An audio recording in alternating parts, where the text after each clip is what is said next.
Galesburg's Morning News. Tyler Gumm, Jay Redfern, Cameron Line, and Galesburg District 205 Superintendent John Asplund is with us this morning, the morning after a significant board meeting that included his announcement that the 2026-27 school year will be his last before retirement. So, Dr. Asplund, good morning. Welcome back. Good to see you. Thank you. How's it going this morning? It's going great. You feel maybe a little bit less pressure, or is now or more pressure? Neither. If I were retiring tomorrow, I suppose it'd be different, but I still do have 15 months left. So junioritis has kicked in. I'm still a junior. That's right. So plenty of time left. Well, let's start with the board. Yeah, so last night you read your letter to the board announcing your retirement. It wasn't a surprise to them, but for our listeners who are just now hearing this, even though we've had stories online and on the radio this morning, what did you want people to know?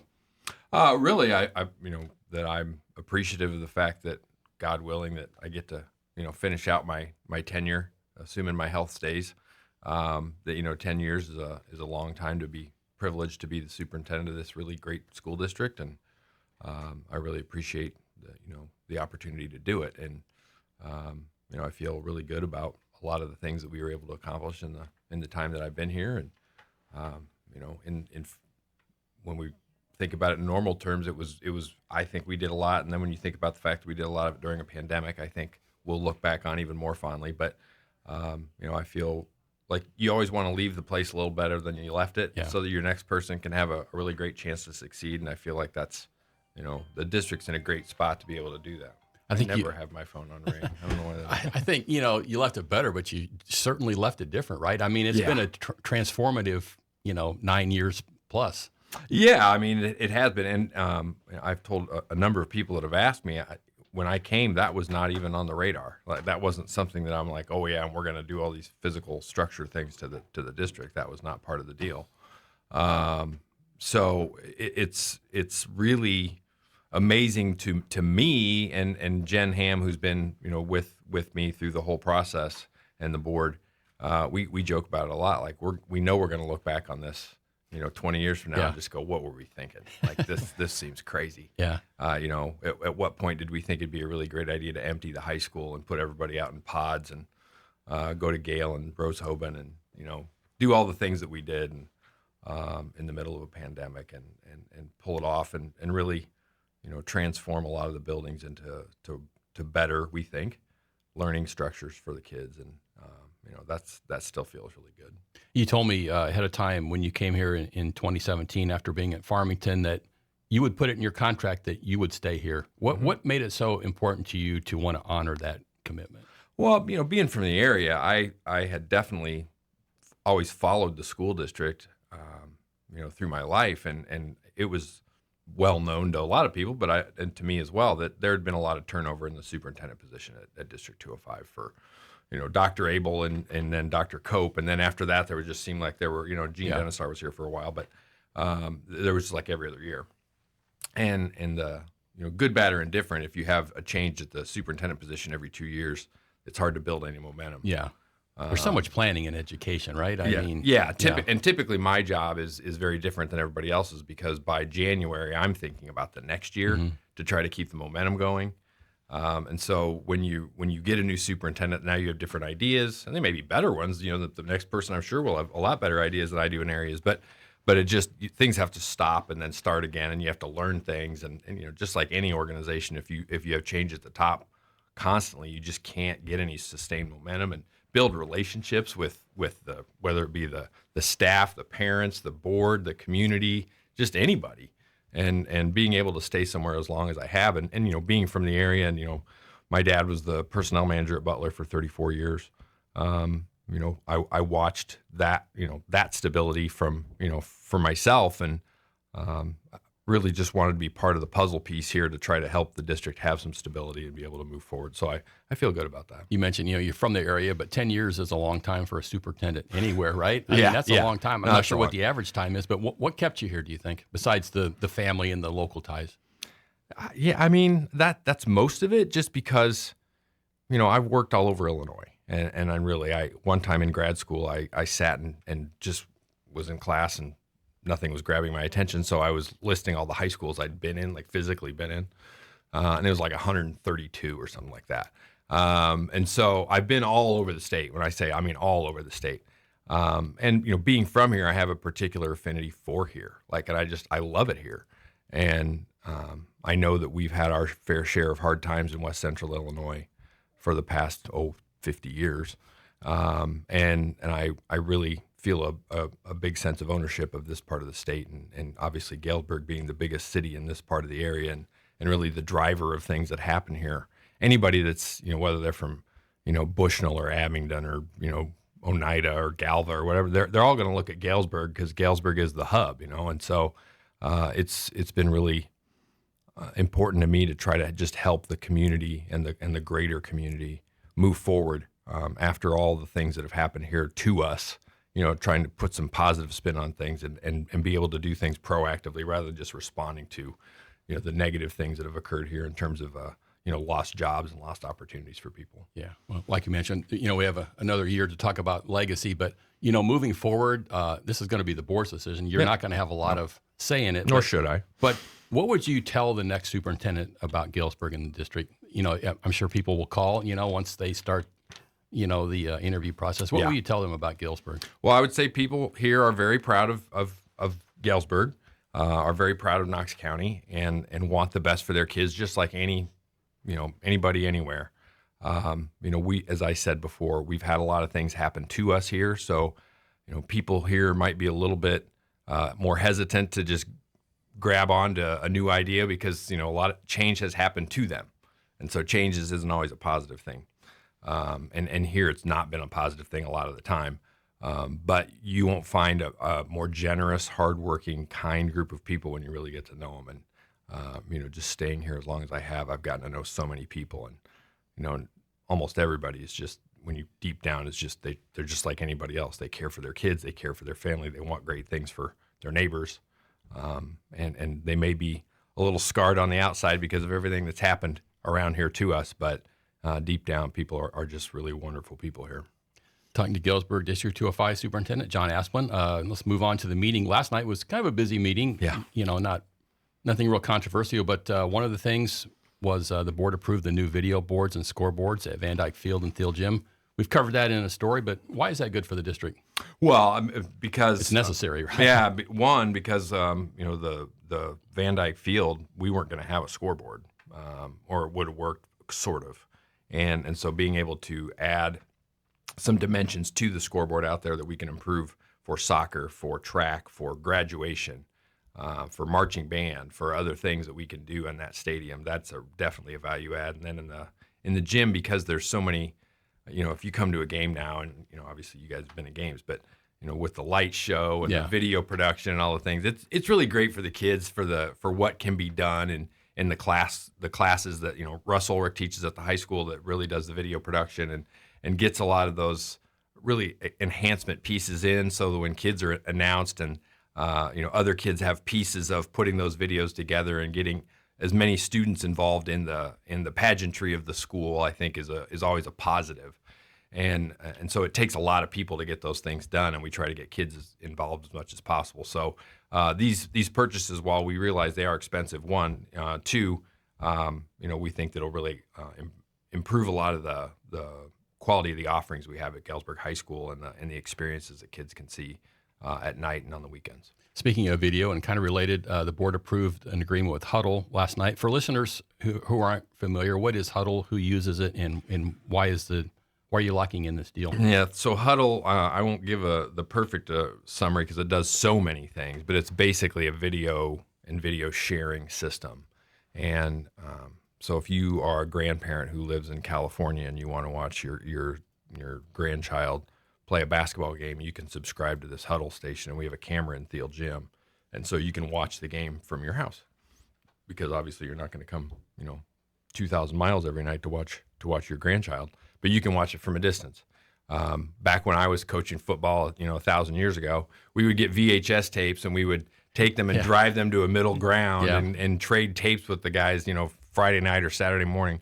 You don't do that anymore. It's just all file sharing, and you just do it through that. So that's a nice added safety and enhancement feature for our coaches. And that's a big part of it. You can do game film on it. You can break down. It does stats automatically. It just does so many different features that our coaches use every day now and really have come to rely on.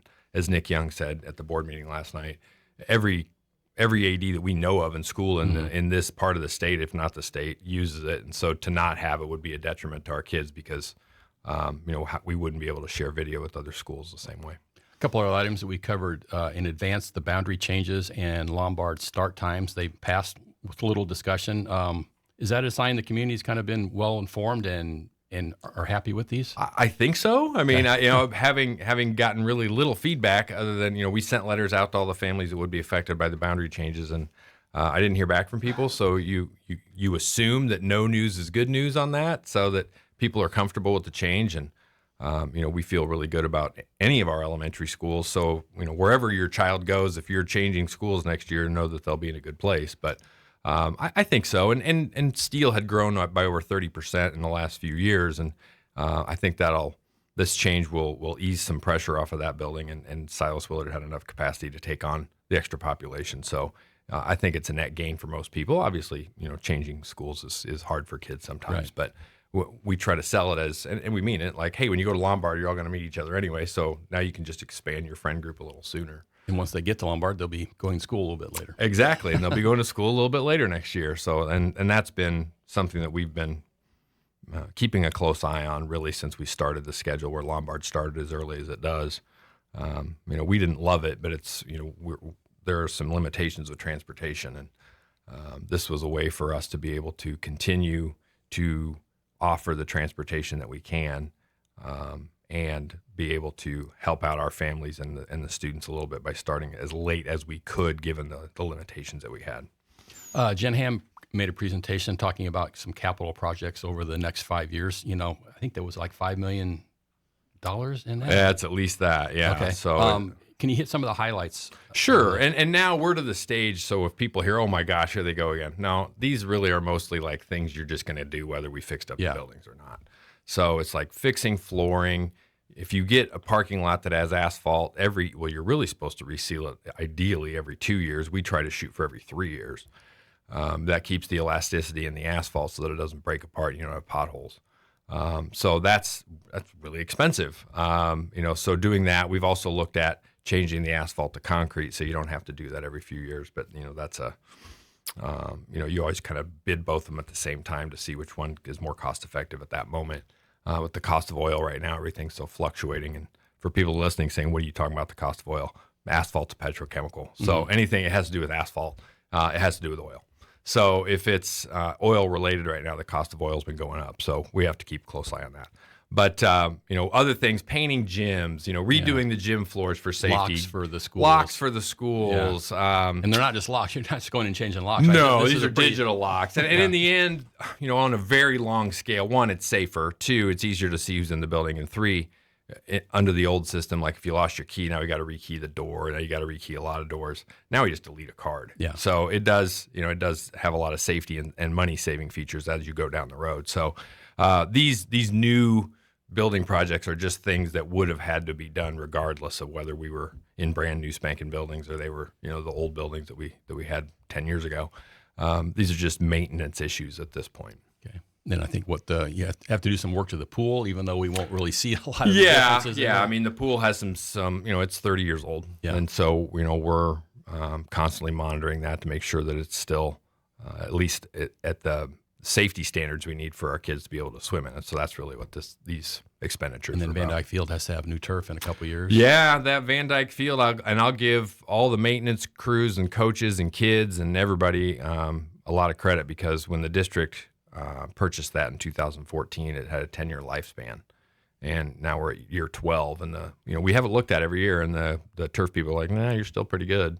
But know that by about 2 years from now, we're really kind of pushing our luck and need to really move in another direction to try to get some new turf out there. How will the lifespan of that compare to like Sunberg Field? Well, Sunberg Field, they have the same disclaimer. They're like, it could be 10, but they go, honestly, you could probably go 20 if things break right for you. So those things improve every year. So we're hopeful that the lifespan on Sunberg Field will be a little bit longer. Okay. Wrapping up with John Asplund, District 205. A couple of items that might fly under the radar. You're appealing some property tax assessments that are, that they're seeking significant reductions. Yeah. Kind of talk about what those mean.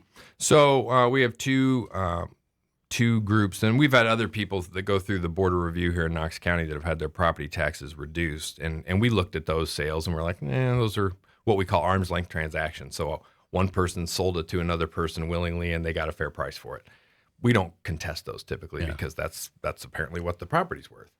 But then when we have multinational corporations that come in, because that's who we're really fighting now, somebody from Germany and then Walmart, that they've gotten somebody else to come in and independently appraise their property at significantly lower values, and we're intervening at the Property Tax Appeals Board in Springfield to say we don't agree with their assessment because it's gonna.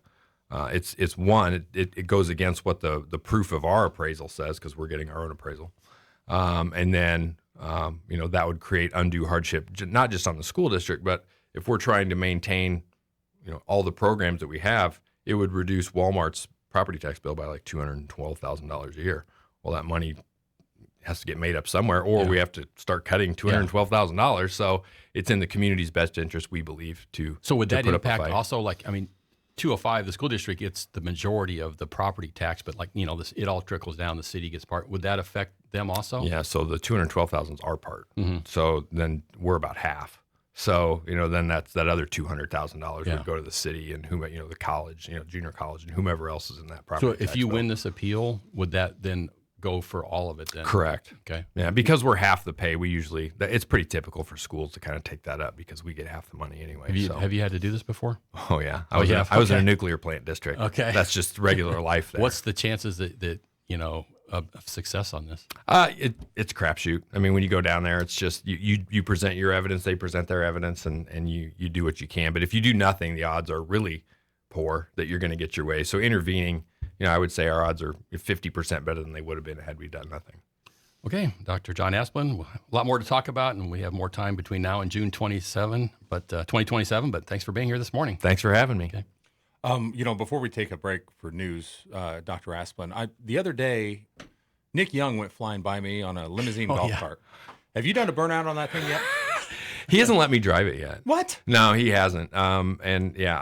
I told him over the summer that's got to be mine. I'm going to check the perimeter of the property. But no, we got a great deal on that. And it's really going to be. It's an electric golf cart, but it's a Surrey. I mean, it's a big. Yeah. It's a people It's like a mover. limo, right? Yeah. And so because we couldn't improve the parking lot out at the baseball field, and softball field, this is one of the big reasons we wanted to purchase this at about 2/3 of its value. So we got an excellent deal on it. From a GHS alum who was doing us a solid, and she knew she was, and we really appreciate her for doing it. But we want to be able to use that to ferry people who need more, have lack of mobility to go from their parking space to the baseball and softball diamond. So it's somewhat of a community service thing, but we are going to use it for security too, because it's electric, and it's not putting emissions into the air. It's just driving around. Right. And you can go anywhere. It's not going to tear anything up. Correct. And I've been told it goes pretty fast. Yeah. So, but I have not driven it, so I leave can't. the keys in it and let me know what to look at. So.